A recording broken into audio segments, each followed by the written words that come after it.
Welcome back to Part 2 of our World War series, The Secret That Doomed Germany.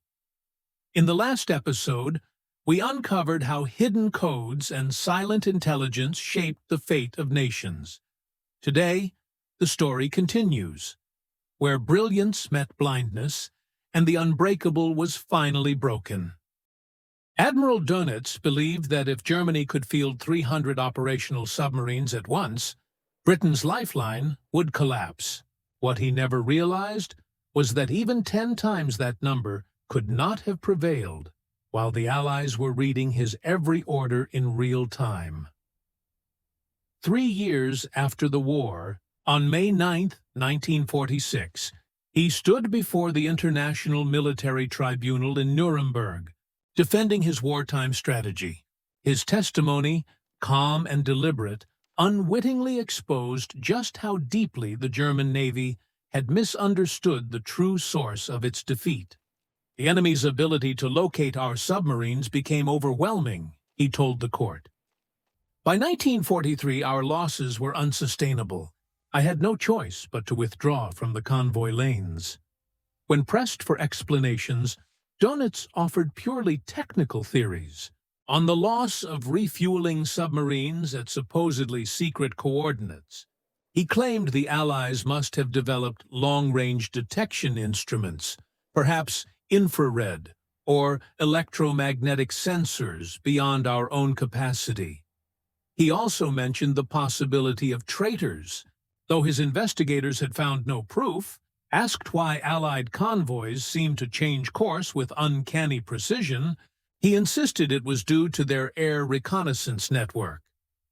Their patrol aircraft covered the Atlantic so completely that they could track us continuously. Combined with radar, they could see everything. The prosecution knew the truth, but could not reveal it. Ultra remained classified for nearly 3 decades after the war. They asked instead about specific disasters, refueling boats ambushed at exact coordinates, wolf packs destroyed moments after assembly, new tactics neutralized within days. Dönitz responded with lists of plausible technologies: high-frequency direction finding, centimetric radar, air-to-surface vessel radar, magnetic anomaly sensors, and sonobuoys. Every one of these explanations was partly correct, but none addressed the decisive factor. The Allies already knew every German signal. The most striking exchange came when prosecutor Sir David Maxwell Fyfe asked, "Admiral, did you ever consider that your communications were being read?" Dönitz replied firmly, "We investigated that possibility.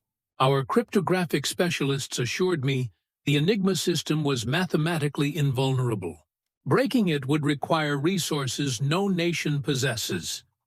Pressed again, he maintained, "Our defeats were technological, not cryptographic. They had better radar, faster aircraft, superior weapons.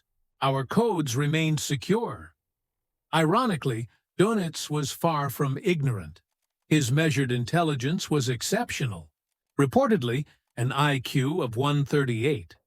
He was a meticulous analyst who frequently questioned his subordinates and demanded exhaustive reports. Yet, the psychological wall built around Enigma's supposed perfection was impenetrable. The most revealing example of institutional blindness came in August 1943. Switzerland's intelligence service, neutral but competent, sent a confidential warning through diplomatic channels to Admiral Karl of the Abwehr. It stated plainly that the Allies had succeeded in breaking German naval codes and were currently reading U-boat orders. The report should have triggered immediate alarm. When the message reached Dönitz, he dismissed it outright.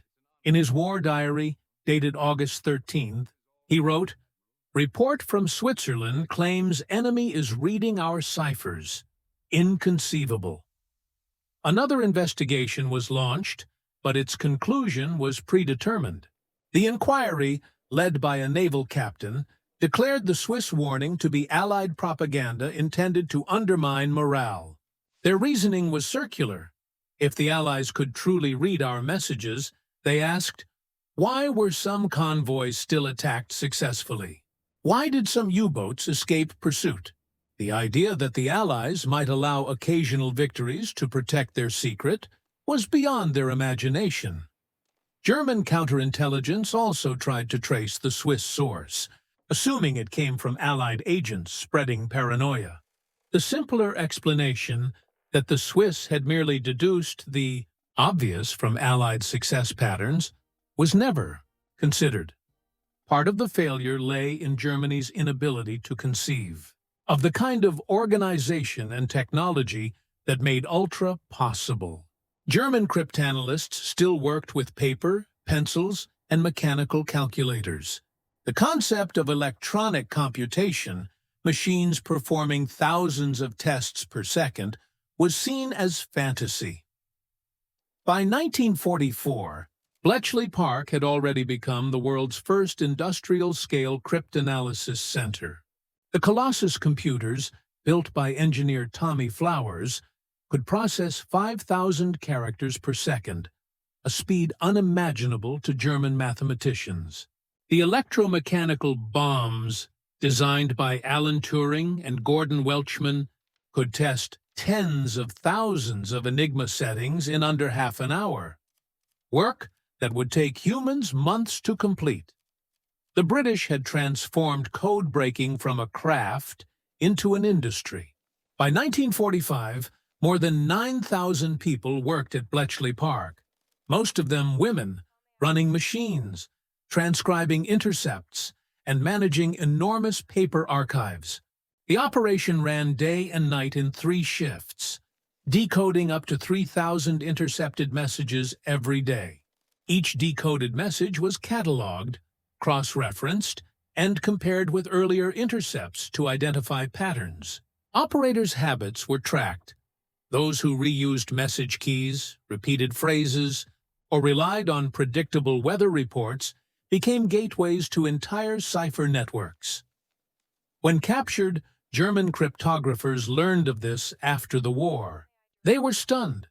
Dr. Erich Huttenheim, one of Germany's leading cryptologists, reportedly remarked during interrogation, "It's no wonder you succeeded. You built your intelligence service like an assembly line. We built ours like an art studio."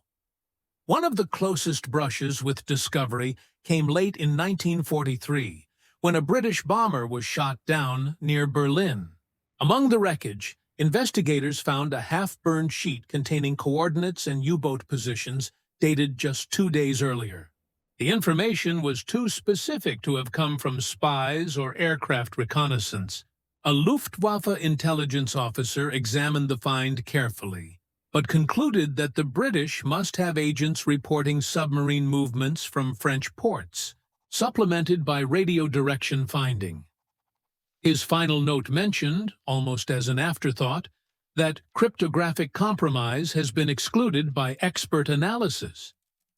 The truth lay one sentence away, buried under faith in a machine that had already betrayed them. The near disaster sent shockwaves through Bletchley Park. When Allied analysts learned, through intercepted German transmissions, that sensitive intelligence papers had been found by the enemy, an emergency lockdown was ordered. For the next 3 months, Ultra information was distributed under tighter secrecy than ever before. Any decrypted data that couldn't be explained by a believable alternative source was deliberately withheld from use. June 6, 1944, D-Day. Ultra reached its zenith. The Allies launched the largest amphibious invasion in human history. Over 6,000 ships and 150,000 troops stormed the beaches of Normandy, while the German command stood utterly unprepared. Strategic surprise was impossible, yet tactical surprise was absolute. The Allies not only knew where the Germans were, they knew what the Germans thought. Every report from Field Marshal von Rundstedt, every defensive order issued by Rommel, every intelligence summary that reached Hitler's desk All were read at Bletchley Park, often before the Germans themselves had finished decoding them. This omniscient insight made deception operations like Operation Fortitude devastatingly effective. The illusion that the invasion would strike at Pas-de-Calais persisted because the Allies could read German reactions in real time and reinforce the lie whenever doubt arose. When the Germans began to suspect the ruse, new evidence was conveniently planted. Fake radio chatter, dummy tank divisions, fabricated reconnaissance photos. Even after the beaches of Normandy ran red, German high command remained convinced the real invasion was still to come elsewhere. Hitler's refusal to redeploy his armored reserves for nearly 2 months sealed the fate of France. The Germans weren't merely outmaneuvered. They were manipulated by an enemy reading their thoughts like an open book. Admiral Theodor Kranke later summarized it bitterly.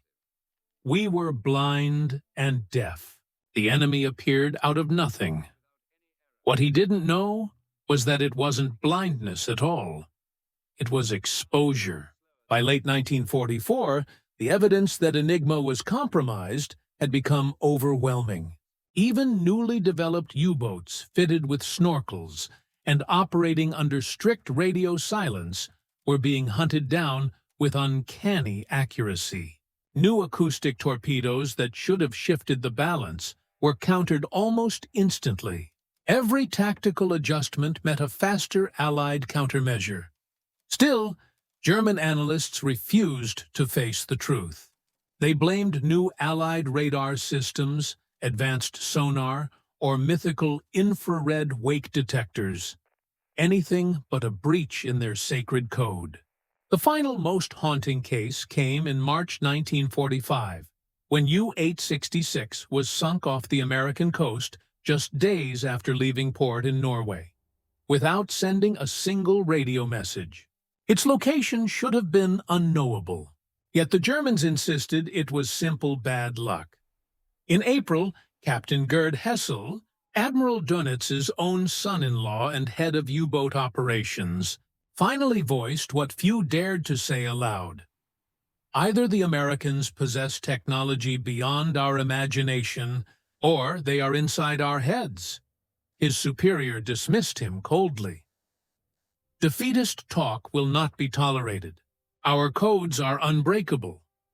By May 1945, as the Reich crumbled, Allied intelligence teams swept through Germany in Operation Tycom, racing to capture every cryptographer, document, and device before they were destroyed or seized by the Soviets.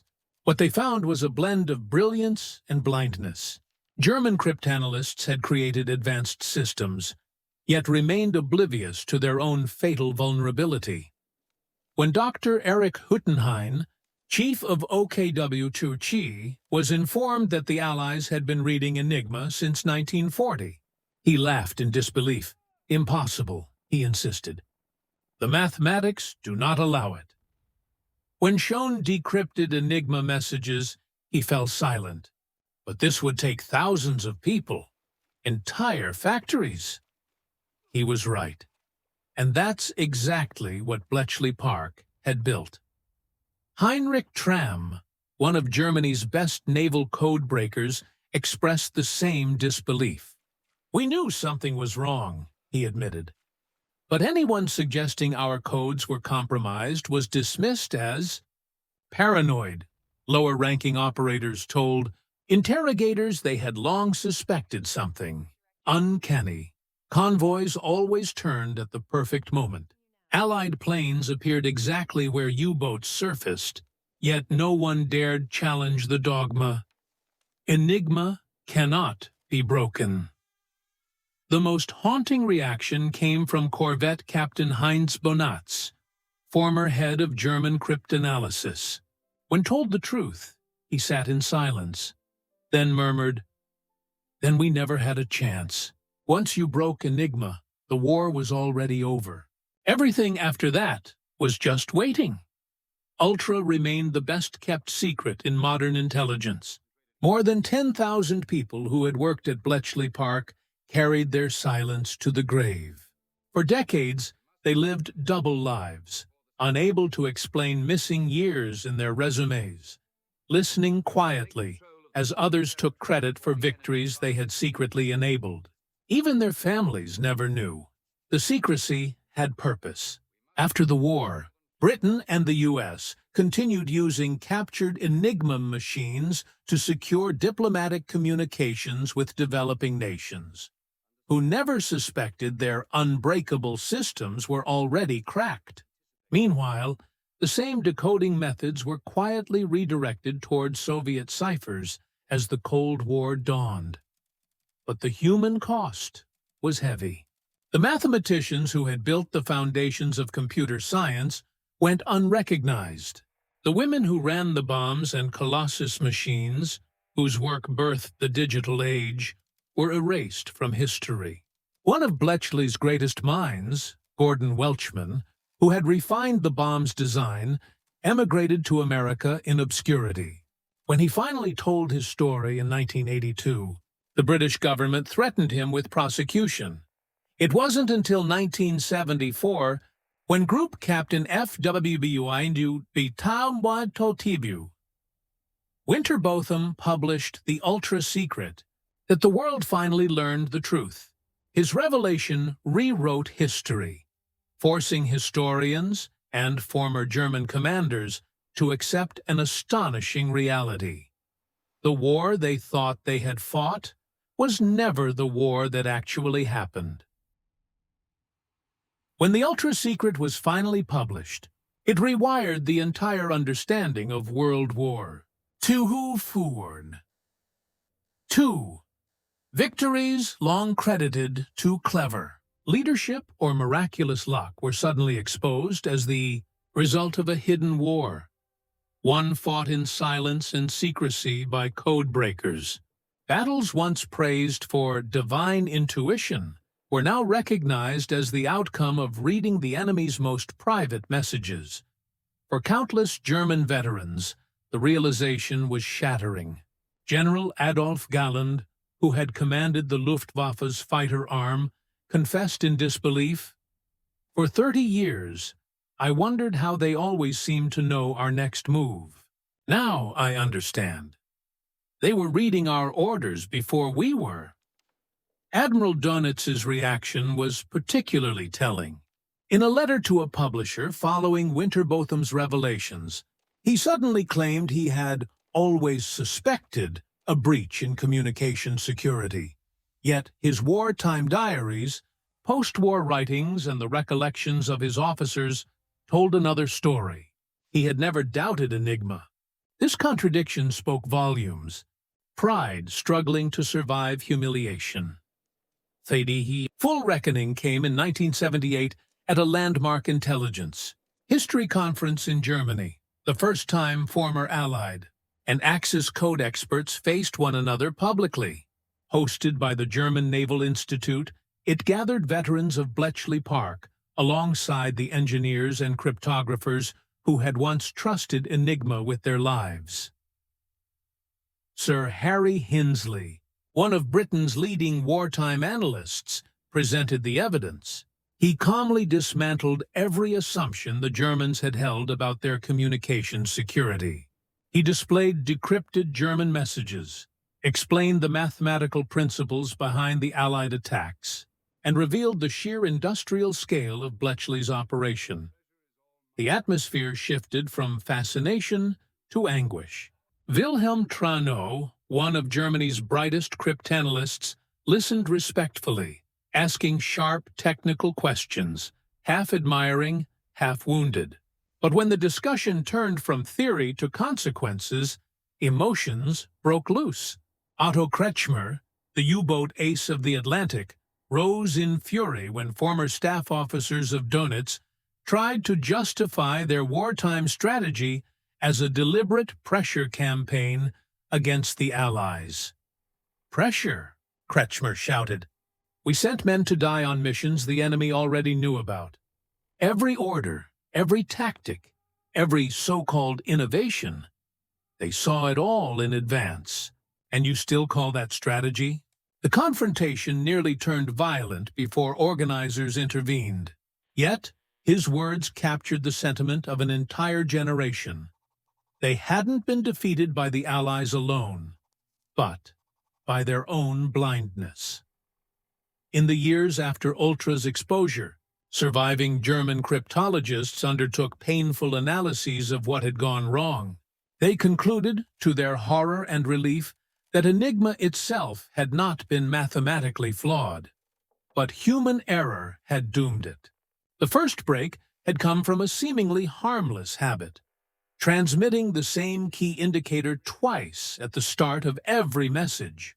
This minor redundancy, introduced in 1930s procedure, gave Polish mathematician Marian Rajkowski the insight needed to map the machine's wiring using group theory.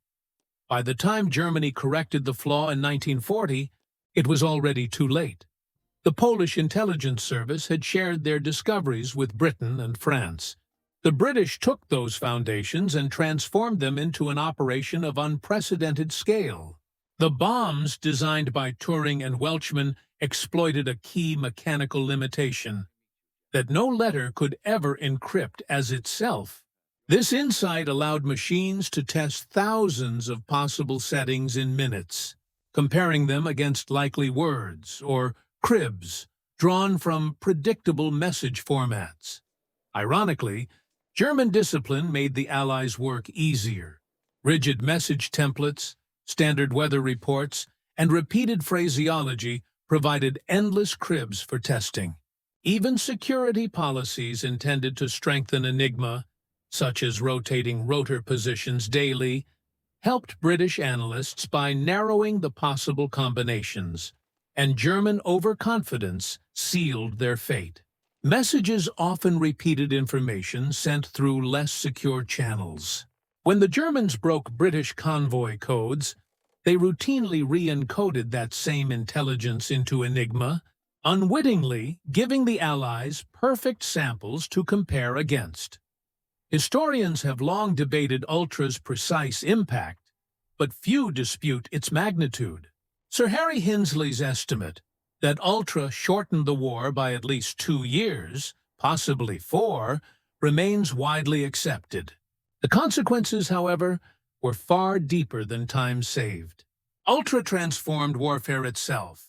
For the first time, one side possessed a godlike window into the enemy's mind, reading their strategy in real time, anticipating every move before it happened.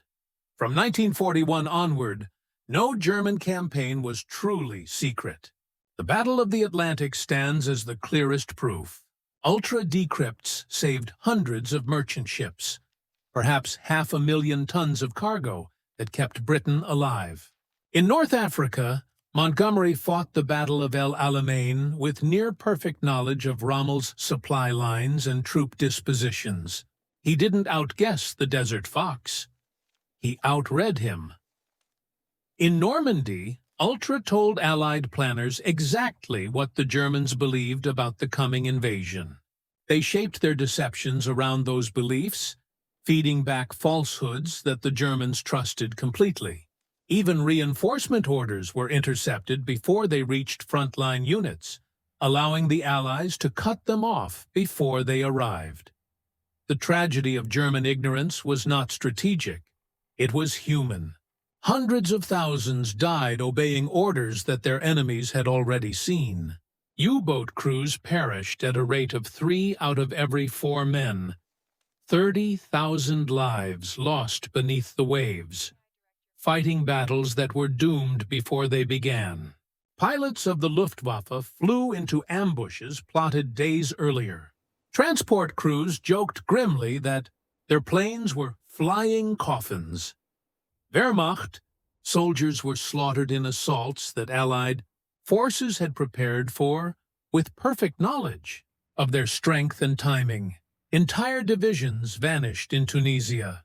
Defensive lines collapsed in Italy before they were tested. Every failed counterattack, from Kursk to the Ardennes, bore Ultra's invisible signature. For the officers who finally learned the truth decades later, the psychological blow was profound. Battles they had blamed on bad weather, poor intelligence, or insufficient fuel were revealed as consequences of their own violated communications. Heroes who had died bravely were revealed to have been sacrificed inside a rigged game. General Heinz Guderian, the father of Blitzkrieg, put it best in a private letter found after his death. Learning about Ultra was like realizing my entire career was theater, and the enemy had the script from the first act. We were not commanding armies. We were performing roles written by someone else. Admiral Dönitz, who lived until 1980, carried that revelation like a shadow. Friends recalled him spending long hours poring over maps and logs, recalculating battles, searching for a version of the war where he might have won. His final unpublished notes reportedly admit what he had never said aloud, that no fleet, no tactic, no courage could have overcome an enemy who had already read every signal before it was sent. The emotional shock reached far beyond generals and admirals. It rippled through every level of the German military. Surviving U-boat crews began forming quiet associations, not for nostalgia, but to process the grim truth that their missions had been doomed long before they sailed. Luftwaffe veterans revisited memories of lopsided battles, now realizing that enemy aircraft always seemed to appear exactly where they shouldn't have known to be. Infantrymen and tank crews who had blamed fate or misfortune began to see their sacrifices differently, not as the result of chance, but as the product of invisible eyes watching every move. Germany's failure to detect the compromise of Enigma revealed something far deeper than a technical oversight. It exposed the peril of institutional arrogance. The Wehrmacht's intelligence machine was efficient, logical, and staffed with some of Europe's brightest minds. Yet it suffered from a blindness that brilliance alone could not cure. Every inquiry began from a single unshakable belief that Enigma was infallible. All evidence was twisted to fit that assumption. When ships were ambushed in remote seas, the search turned to spies or reconnaissance aircraft, not to the possibility that the messages themselves had betrayed them. Even as U-boat formations vanished one after another, command blamed bad luck or Allied radar. Cryptographers swore by mathematical proof that Enigma was secure, operators insisted on flawless procedure, and commanders reassured Berlin that all was well. The very structure designed to protect secrets prevented anyone from questioning the foundation of their security. German engineering pride became its own worst enemy. Confidence so strong it masked the truth. Time and again, warnings surfaced and were brushed aside. In early 1942, the naval attaché in Tokyo reported that American forces seemed to know Japanese movements before they happened. Berlin dismissed this as an excuse for Japanese defeats, never stopping to consider what it implied. In 1943, Swiss intelligence sent detailed warnings that German codes had been compromised. The response in Berlin was not investigation, but paranoia. They accused the Swiss of being manipulated by Allied deception rather than seeing the obvious. Even within their own code offices, voices of doubt were silenced. When one analyst pointed out mathematical anomalies in convoy routing, his report was quietly shelved with a note claiming numbers alone couldn't prove espionage. When U-boat captains complained that convoys seemed to vanish just before interception, they were told to improve radio discipline. No one dared to ask if the real problem was that their every transmission was being read. The bitter irony was that German codebreakers themselves were among the best in the world. They cracked British, American, and even Soviet systems throughout the war, reading thousands of enemy messages. Yet this success blinded them. They knew how difficult such work was, and assumed no one else could possibly do it better. When Wilhelm Trano and his colleagues read British convoy codes, they thought they understood the limits of cryptanalysis. They couldn't imagine that the Allies had industrialized it, turning code breaking from a secret art into a mechanical science. Their tactical victories became the seeds of strategic ruin. Every time they used Enigma to share intelligence from a broken Allied code, they unknowingly handed Bletchley Park the clues needed to penetrate deeper. They were, without realizing it, fueling their own defeat. When the secret finally came out in the 1970s, historians and veterans alike had to rebuild their understanding of the war from the ground up. Campaigns once explained by resource shortages or tactical mistakes were now seen as battles lost before they began. Rommel's convoys had been hunted not by chance, but because the Allies knew their exact schedules. Montgomery's intuition at El Alamein was replaced by the truth. He had been reading Rommel's mail. At Kursk, the Red Army's perfect defenses were no longer seen as luck or genius, but as preparation built on ultra-intelligence funneled through the Lucy spy ring in Switzerland. Even the Atlantic Wall, Hitler's proud defensive line, had been transparent to Allied eyes. Every bunker, every artillery position, every reserve order had been known in advance. Ironically, one of Germany's last offensives, the Ardennes in 1944, succeeded briefly only because storms grounded Allied reconnaissance and delayed ultra-intercepts. The moment the skies cleared, the curtain lifted again, and German spearheads were met by perfectly positioned Allied reserves.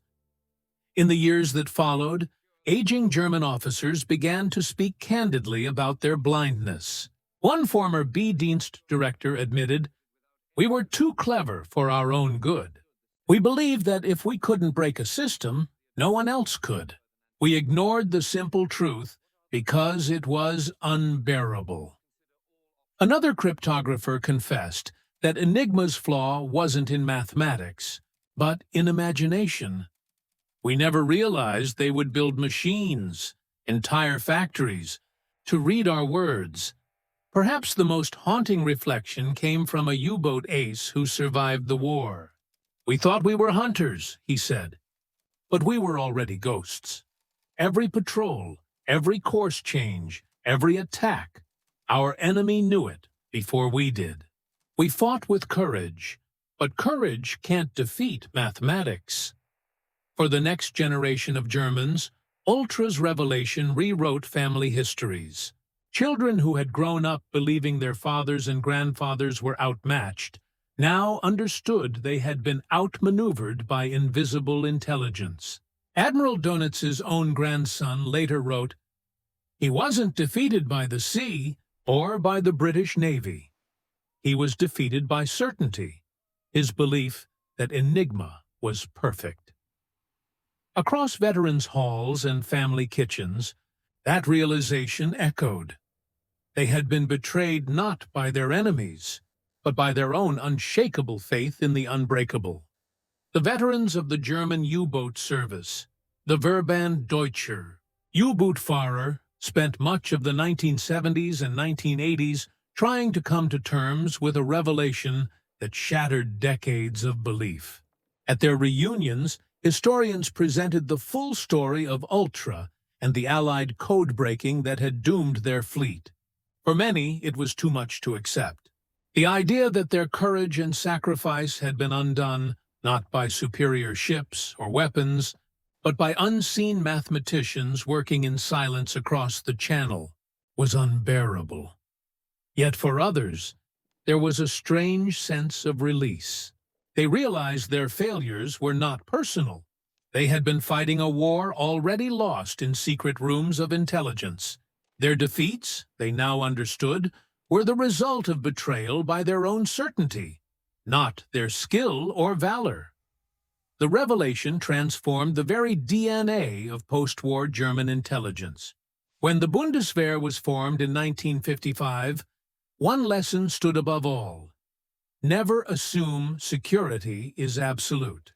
German cryptographers abandoned the arrogance that had once surrounded Enigma.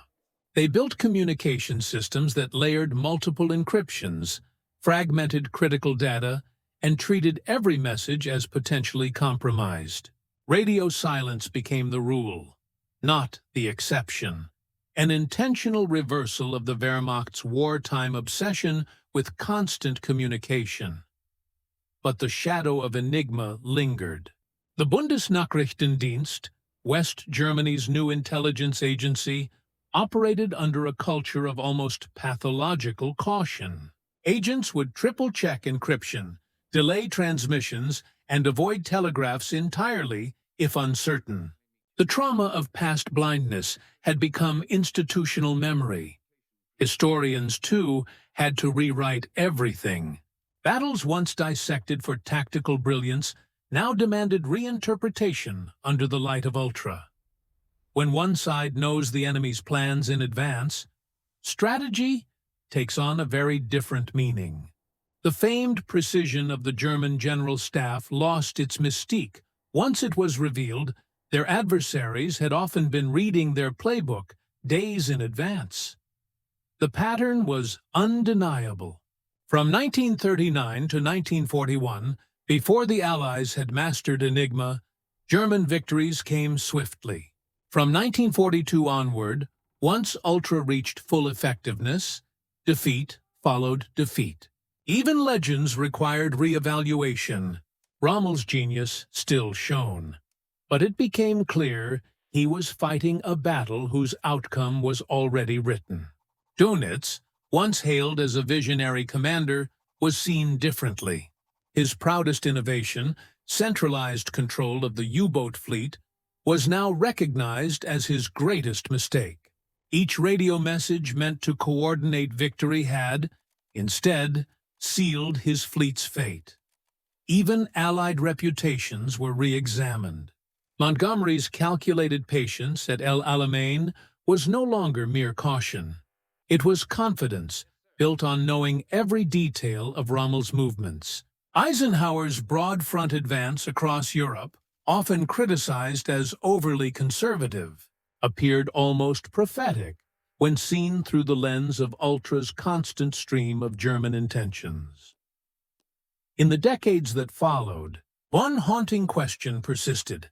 How could a military machine as sophisticated as Germany's fail so utterly to realize its most sacred system had been compromised? The answer lay not in incompetence, but in psychology. The deeper the Germans believed in Enigma's perfection, the less they could imagine its failure. Mathematical certainty became dogma. Pride dismissed the idea of Allied superiority. Bureaucracy silenced dissent. Every warning that didn't fit the narrative was reshaped until it did.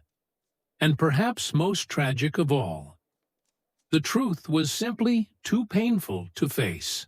To admit Enigma was broken was to accept that every battle, every maneuver, every life lost at sea had been orchestrated by enemies who could read their orders before they acted. It was an unbearable thought, so they clung to any other explanation. Luck, weather, radar, fate, anything but the truth. In 1979, at age 88 and a year before his death, Grand Admiral Karl Dönitz gave his final interview. Decades of reflection had softened his once steely tone, but the weight of his words was unmistakable. "You ask if I suspected," he said quietly. "Yes, I suspected. We all did. But suspicion is not knowledge. To know would have been madness. No commander can lead men believing his every thought is read by the enemy." He paused, gazing out at the peaceful countryside beyond his window, so different from the gray Atlantic that had consumed his fleet. "Could we have won if we had known?" "No," he said, "but we could have lost differently. We could have saved lives. We might have stopped fighting shadows and started fighting reality." He leaned back, his voice faltering. The tragedy was not that we lost. It was that we never knew why. 30,000 of my men died beneath the waves. They died bravely, fighting an enemy who already knew their fate. Then, almost as a confession, in war, the deadliest enemy is not your opponent. It is your own certainty. We believed Enigma was flawless. That belief killed more of my sailors than any Allied bomb.